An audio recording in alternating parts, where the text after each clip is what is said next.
Hello everyone. क्या आपके साथ भी ऐसा होता है कि अक्सर आप मेहनत तो बहुत करते हैं, रोज पढ़ाई भी करते हैं, लेकिन फिर भी टेस्ट में मार्क्स इंप्रूव ही नहीं हो रहे हैं। हर टेस्ट के बाद लगता है कि यार जो मेहनत करी वो तो बेकार ही गई। कभी कभी तो मोटिवेशन इतना गिर जाता है कि लगता है सब कुछ छोड़ देता हूँ।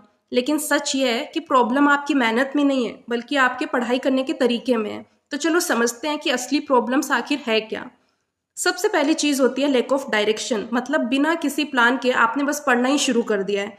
दूसरी बड़ी गलती है क्वांटिटी पे ज्यादा फोकस करना, मतलब बिना समझे लंबी देर तक पढ़ाई करते रहना। ऐसी पढ़ाई से रिटेंशन बहुत कम होता है।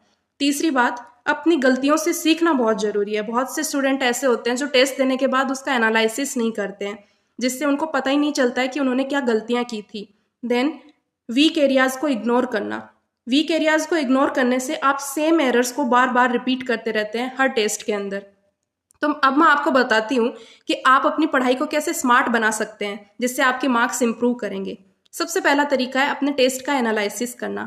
हर टेस्ट के बाद में आपको आंसर्स पे ध्यान देना है, देखना है कि गलतियां कहाँ हुई है। क्या वो किसी कॉन्सेप्ट की कमी थी, टाइम का प्रेशर था, या तो कोई केयरलेस से मिस्टेक। गलतियों को कैटेगरीज में बांटो ताकि समझ में आए कि आपको किस चीज पे ज्यादा ध्यान देने की जरूरत है। Then focus on exam relevant topics. सिर्फ सिलेबस पढ़ना काफी नहीं है, देखो कि एग्जाम में कौन से टॉपिक्स बार बार आते हैं, उन पे ज्यादा फोकस करो। इसके लिए आप प्रीवियस ईयर्स पेपर निकालो, उसमें आप देखो कि कौन से टॉपिक को ज्यादा वेटेज दिया हुआ है, कौन से टॉपिक से क्वेश्चंस पूछे ही नहीं गए हैं। उसके बाद है create and use a mistake tracker. एक प्यारी सी नोटबुक मेंटेन कीजिए जिसमें हर टेस्ट के बाद आप अपनी मिस्टेक्स को राइट करेंगे और रिव्यू करते रहेंगे। आने वाले हर टेस्ट से पहले आपको इस नोटबुक में जो गलतियां हुई हैं उसको देखना है कि मैंने पिछले टेस्ट में क्या गलती की थी और इस बार मुझे ये वाली गलती फिर से नहीं दोहरानी है। इसके बाद में हम देखेंगे बेटर स्टडी टेक्निक्स का यूज करना, जिसमें सबसे पहले आता है एक्टिव रिकॉल। एक्टिव रिकॉल का मतलब है पढ़ाई करने के बाद में खुद से सवाल करना। जैसे आपने एक पेज पढ़ लिया है, इसके बाद में आप देखेंगे कि मैंने इस पेज में क्या क्या पढ़ा, उसमें से खुद को क्वेश्चंस करेंगे।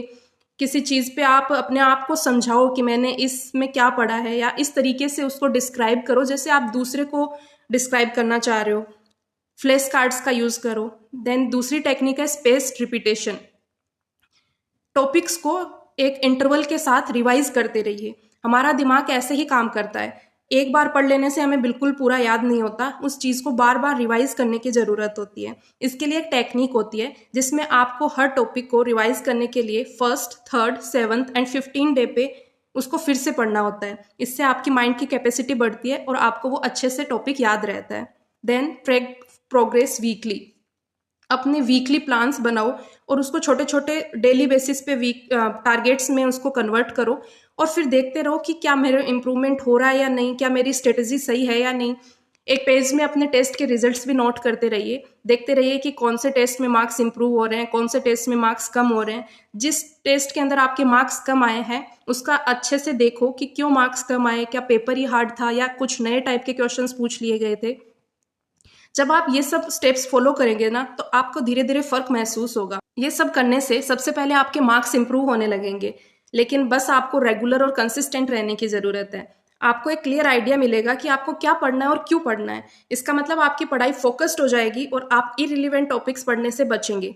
और सबसे बड़ा फायदा होगा आपके कॉन्फिडेंस में, क्योंकि अब आप अपनी पढ़ाई की प्रोसेस पर कंट्रोल कर पा रहे हैं, जिससे आपकी अनसर्टेनिटी कम होगी और आपको अच्छा फील होगा। याद रखो, सबसे इंपॉर्टेंट बात है, पढ़ाई का मतलब सिर्फ लंबी देर तक मेहनत करना बिल्कुल नहीं होता, बल्कि एक स्मार्ट तरीके से पढ़ना होता है। ज्यादा टाइम लगाना कभी कभी फायदा नहीं देता है। स्मार्ट स्ट्रेटजी मतलब कि सही टेक्निक और फोकस अप्रोच लॉन्ग आवर्स से कई ज्यादा बेहतर होती है, और थोड़े से छोटे चेंजेस आपकी पढ़ाई करने के तरीके में, आपके रिजल्ट में बहुत ज्यादा इंप्रूवमेंट ला सकते हैं। तो आज ही से आपको शुरुआत करनी है। आज आपको क्या करना है, एक नोटबुक तैयार करनी है जिसमें आप अपनी मिस्टेक्स को ट्रैक करेंगे। आपको अपनी पढ़ाई करने के तरीके पे एक बार रिव्यू करना है कि क्या ये गोल बेस्ड है, क्या मैं जिस तरीके से पढ़ाई कर रहा हूँ वो सही है, क्या मैं टेस्ट का एनालिसिस कर रहा हूँ, क्या मैं वीक एरियाज पे फोकस कर रहा हूँ या नहीं। ऐसा बिल्कुल नहीं करना है कि इजी इजी टॉपिक्स को बार बार पढ़ते जाएं। अक्सर ह्यूमन का माइंड ऐसे ही काम करता है, जो इजी लगता है उसको बार बार करता है और जो हार्ड लग रहा होता है उसको छोड़ दिया जाता है। लेकिन आपको ऐसा बिल्कुल नहीं करना है। जो हार्ड टॉपिक्स हैं, जो आपका वीक एरिया है, उस पर ज़्यादा फोकस करना है। इससे आपको पक्का इंप्रूवमेंट देखने को मिलेगा। हाँ, ये रात भर में नहीं होगा, एक दो दिन में नहीं होगा, लेकिन स्टेप बाय स्टेप कुछ दिन बाद आपको इम्प्रूवमेंट ज़रूर देखने को मिलेगा। मैंने खुद ये सब कुछ करके देखा है, मेरी पढ़ाई करने के तरीके मैंने चेंज किए, जिसकी वजह से मेरे मार्क्स में इम्प्रूवमेंट हुई थी। तो ये थी कुछ सिंपल और इफ़ेक्टिव टिप्स। आप पढ़ाई को स्मार्ट बनाओ और अपने मार्क्स को इम्प्रूव करो। Thank you so much.